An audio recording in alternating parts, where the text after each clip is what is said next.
Manchester City beat Man United 3-0 in the Manchester Derby on Sunday, with goals from Foden and 2 goals from Erling the Robot Haaland. And you guys know what we do in this channel. Let's talk about it. Let's talk about the best players, the worst players, the best moments, the first half, the second half. Should Amorim be sacked? Let's talk about it all. And I think going into this game, I think a lot of people expected Amorim to have some sort of brave approach because of, I guess, United's or his record against Man City in the last season. Honestly, I think a lot of people didn't really know what to expect from this game. Personally, I didn't think that City were going to bash them 3-0. I thought it was going to be a little bit more even. But honestly, I think this just says a lot. I think this just says a lot about, Amorim's team, his system, how, I guess, not sustainable it is. And it's just like today, City just made it look so easy at certain moments in time for them to just grab goals whenever they wanted to. And I think for a lot of that first half, if we just go into like the stats, we noticed how, I guess for the first 5 or 10 minutes or so, United, they were able to kind of find spaces in behind on transition. I think we saw Ahmad receive the ball a couple times on the half turn and he would just be able to run into space, but effectively after that, it just didn't really work out. The pass would always go wide or too far. There's never, proper balls in behind. And I think that the person who actually struggled the most in that first half, in my opinion, if we go to the lineup, is this man right here. I think Sesko in that first half received little to zero service at all.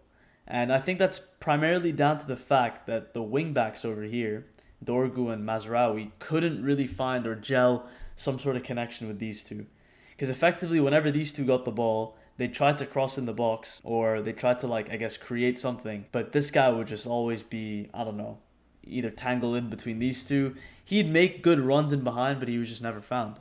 And I think for the moments of the first 10 or 15 minutes, it kind of looked not one-sided. And effectively, when City start to click, they start to click. Chances are created. City were effectively, their midfield started to kind of gel together.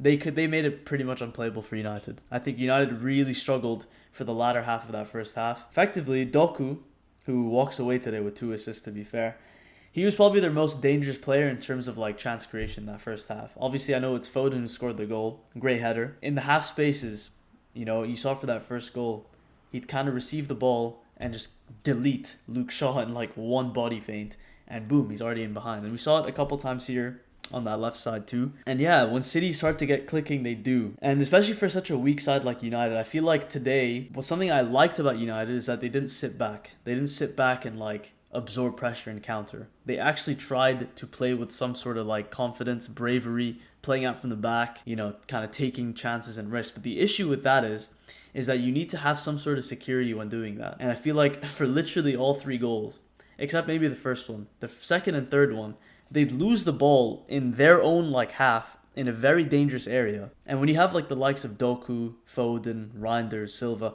all these guys who can play a ball in behind, who have an eye for a pass in behind, and you have this man running in behind, it's GG's. It's GG's. And I think that's literally what happened for that second goal in the second half too. But I think in that first half, I don't think there's too many takeaways to take from it. I think that a lot of United players are disappointing. I thought Mboma wasn't great in that first half.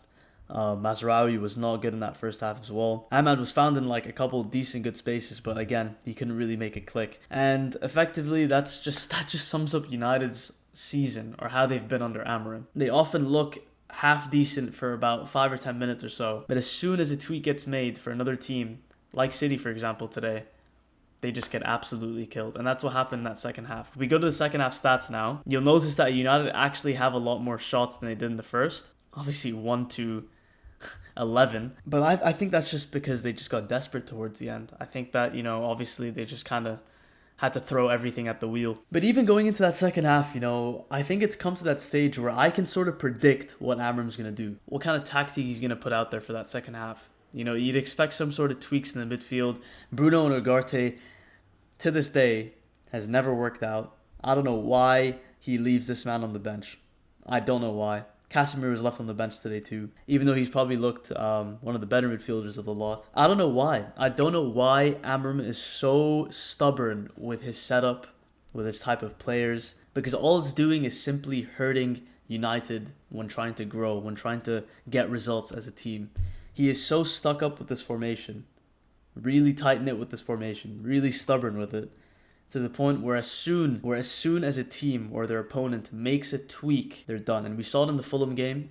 The Fulham players literally said it after the game. The reason that they were able to get back into the game was because they knew how Man United were going to set up in that second half. Amorim makes it so predictable for teams to play against them. It's ridiculous. Every single team in the Premier League, I can guarantee you, knows how Amorim's going to set up and knows the tactics he has planned, whether it's in the first half or the second half or in the final 15 minutes of the game or the first 15 minutes of the game. It's becoming too predictable nowadays. And unfortunately, the second half, I mean, again, Sesko, no service. Little to no service. And Boma had a couple shots. Donnarumma pulled off a worldie of a save. So fair enough. But other than that, I just don't see any sort of bite in front of goal with this United side. I mean, you signed the players like Sesko and Buemo. Oh, Cunha didn't play today, to be fair. But Ahmad, like, you have these players who kind of license to create in front of goal. Who have that license to be a goal threat in front of goal. And they just can't seem to gel together. And I purely think, I don't know if it's profiling. At this point, I'm only looking at the way the system is built out for them to play in. And unfortunately, I just don't think they have the players or, I guess, the capacity to play under the system for Amorim, because it is a very demanding system. It requires you to be very physically fit, switched on, and I think in that second half, Haaland's first and second goal was caused by sloppiness at the back. I think the first goal was just because United couldn't play out the back properly. City was able to squeeze them. Haaland, the great finish in behind. The second goal, that was just schoolboy defending. That was just, you have your last centre back. I mean, I think it was Harry Maguire who was up the pitch where Sesko is right now, technically. And you're just leaving Haaland in behind. He's going to be played in. And when Haaland gets played in behind, it's food. It's food for him. I mean, this guy was literally smiling when he was running in behind. He knew.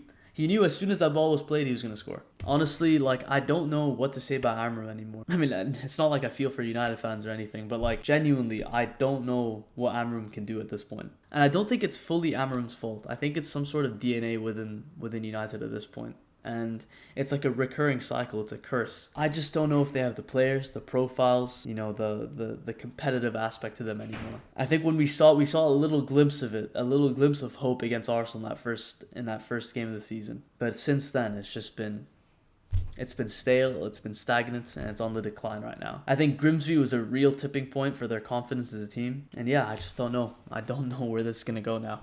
But when you take a look at City, I don't think they were particularly outstanding today. I think United were just way worse, and they just kind of gifted City 2 goals.